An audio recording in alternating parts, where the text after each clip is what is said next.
What is up, shitheads? JJ back here from Run Pure Bets with another free pick for it. This time it's going to be in college football for Friday, October the 29th. Game is going to be played between the Nevada Wolfpack and the UNLV Rebels. Current betting spread is Nevada minus 20.5. Total 58.5. So look, I know it's been a while since I've had a college football video, and if you just watched the NFL video, great. But we got out of our mini slide with the easy team total cashing over Marshall, 38.5 points. Versus, I don't even remember at this point, so long ago. It cashed in the first half, though, which is what we love to see. In North Texas, they played. See, there you go. See, in case you've been thinking, like, I'm here looking at notes. A lot of this stuff's right from the noggin. Idiots. NFL has been nothing short of excellent for me this season, but I find I'm giving back pieces in college football, which has been frustrating. This likely will median out, but it's been a fun grind despite this. I've had quite a few recent losses right at the number, which is never fun either. Losses make you appreciate the wins that much more, though, right? But there could be more losses coming. That always needs to be in the equation, because, of course, winter is coming. Chill, you Game of Thrones slappies. Okay, let's talk this game. The Nevada Wolfpack, fun little team, right? Not as fun as they were when Kaepernick was running the show there, but still potent enough to contend in the Mountain West yearly. Led by pocket passer Carson Strong, playing QB, running back Taua. I believe I'm pronouncing that right. But this offense can churn out big plays in a hurry. Also have a pretty deep receiving core. I have an issue with this current spread, though, specifically the first half. I really like the dog here catching the number in the first half. Give me UNLV first half plus 10.5. Got this minus 105 at DK, New Jersey. Could even move further, so you could wait. Yes, UNLV is 0-7. Yes, there are question marks at the quarterback position coming into this game. And yes, they have some bad losses against decent teams. They also have plenty of good losses as well. Good loss would be one where a dog loses the game but covers the spread, sometimes even easily. UNLV was a point shy in their last game of doing this 4 straight times, covering as a dog. What I like about this UNLV team, though, is how they've actually started football games. How about a first quarter touchdown in 4 straight games? 2 of these, they scored 2 touchdowns in the first quarter. They not only covered the first half spread in 4 straight games, they also led in 3 of those games at the half. Again, mind you, as pregame underdogs. UNLV has actually been underdog every game this season. This team is 6-1 against the spread. In the first half, 4-3 straight up. The only 3 straight up losses for UNLV were where they were, 3 touchdown underdogs in. And yes, they are kind of that again, or they basically are that here. But needless to say, this team shows up motivated. And 2 of even those losses against the spread were very close at the half. Marcus Arroyo runs this team, the prior Oregon offensive coordinator. So he does come from that offensive pedigree, if you will. Still winless here with UNLV, though, 0-13 to date. It's really a talent issue, though. If you watch this team, you could tell some of these play designs are actually quite good. But, just don't have playmakers to get people the ball. They've had injuries. Sure, I know, cue the tiny violins. Everybody deals with these issues in various ways. But he's getting his feet wet with this program, and this team does look better this year versus last. Complete rebuild mode, though, for a program like UNLV, who hasn't had much success anyway in recent memory.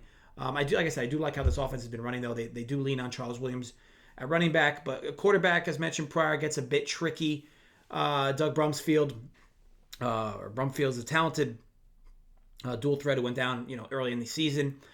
Did put the spotlight on Cameron Friel, who got hurt in the recent game they just played.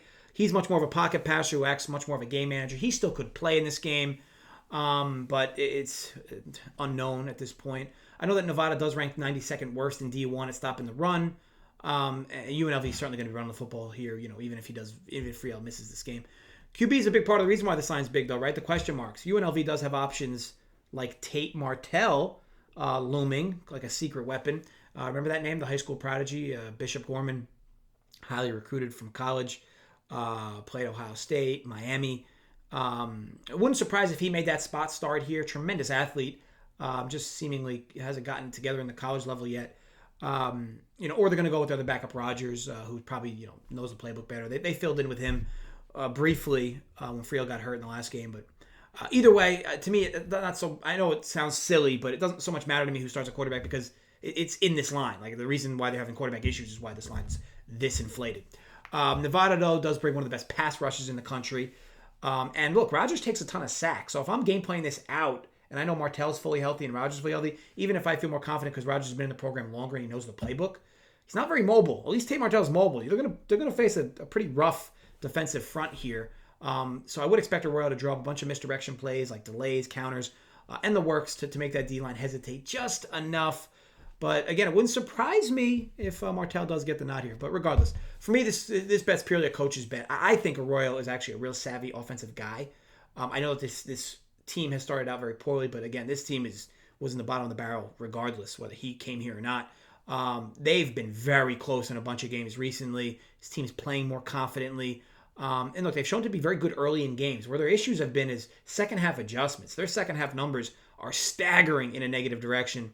But he scripted out some great starts for this team. And I could just bet the first quarter here, as that's been their best quarter by far this season. But that's always so high variance, right? A team could drive down the field, be at the 3-yard line, and time could run out, and they get the points in the second half. So I prefer the whole first half, with the value being grabbing that 10.5 number. Look, Nevada's likely going to get their points on the board. But I think this number is a bit too inflated with the current question marks UNLV has at quarterback. Regardless, UNLV is going to run the football here, and I expect varying levels of success there. Again, even if we get a cherry on top where Tate Martell does start, I mean, it's hard not to like them to get points on the board here. And the more points they get, remember, this number is big early in the game. And again, I like Arroyo's ability to script out a good starter, 15 to 20 plays for this team as they've done. Chew up clock, move the chains, do their best to keep this game close at halftime, which is something they've done in nearly every game this year. So hopefully we can keep this level of energy going into this one as well. So yes, UNLV first half plus 10.5 minus 105 DK in New Jersey. May the odds be ever in our favor. I want to thank you all for watching. If you enjoyed, thumbs up. Create some fake accounts more. Thumbs up. If you did not enjoy, I hope a meteor hits your house. As always, drop comments below with your thoughts on the vid. Let me know who you like for Friday's college football slate. We'll have content lined up all weekend, Saturday, Sunday on the channel. I'll be back live on Saturday talking college football like usual.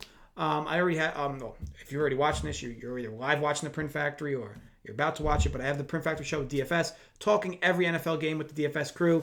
So that's always a good watch for free on the Run Pure Sports YouTube channel. So sure to subscribe there if you're not already.